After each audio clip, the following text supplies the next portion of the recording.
You can just select a song on here, and the organ will. It's like a player piano. Yeah. This is his Nutcracker version. He played this. Yeah.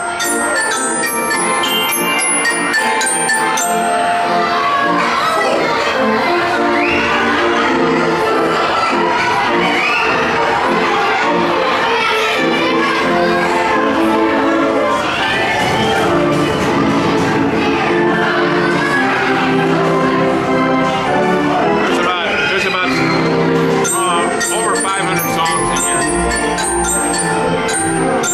Good job, man. So it's not like a player piano where you'd actually have realized you're pressing the keys down by themselves. It's just in the system. It's a computer file. There's a PC is behind there. So when you record these, someone actually played this, and then yes, yeah, Patrick actually played. We push the record button on, and it mistakes and all. There's no way to edit. There's no editor. Yeah. So it's not like a MIDI or anything like that. So you make a mistake, you have to start all over. Yeah, exactly right. Very good. So we got most of these people have got songs, and not all of them do. Some are just. This Wurlitzer rolls was actually were actually physical piano rolls that they recorded back in the 20s to play on a pipe organ. And these things, some of them had players, and people put them in their home. And there's like 300 songs in there, and they're all like light classical stuff and popular tunes from the 20s. So it's kind of interesting. You go into it, you can see all kinds of neat stuff in there. The Ave Maria, Roses of Picardy, Burning of Rome, Victor Herbert stuff. All pretty trendy in the 20s, I guess. Yeah, it was. Yeah, and I mean, it goes on and on. I mean, there's some classical stuff in here too. La Paloma. You know, there's.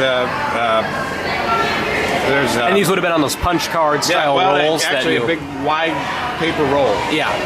And set for Wurlitzer, and they had a way to. Some guy about in the 90s figured out how to digitize these things. He actually had a Wurlitzer roll player. And he put it in there, and he had an electronic organ, had a MIDI in it. And he was actually able to make a MIDI file out of these things, and then they got transposed into here. So this is not a MIDI. It doesn't have the MIDI convention. This is proprietary software. I don't know how that, how it all works. To tell you the truth, I have an idea, but not very much. Anyway, that's most of this stuff is kind of, it's more modern music, but there's 2 or 3 versions of Phantom of the Opera in here, that kind of stuff, on and on.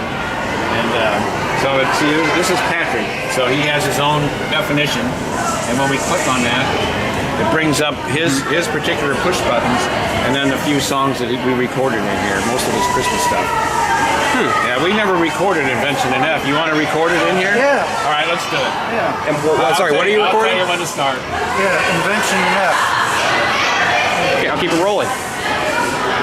You let me know when you're ready. All right. You ready? Yeah. Let's do it. Go ahead.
foot continuendo though, and that's usually which is good for like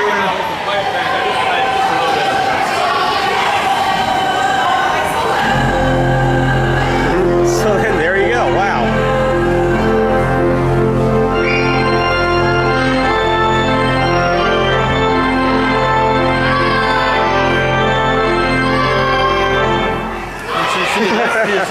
That's what's for continuendo.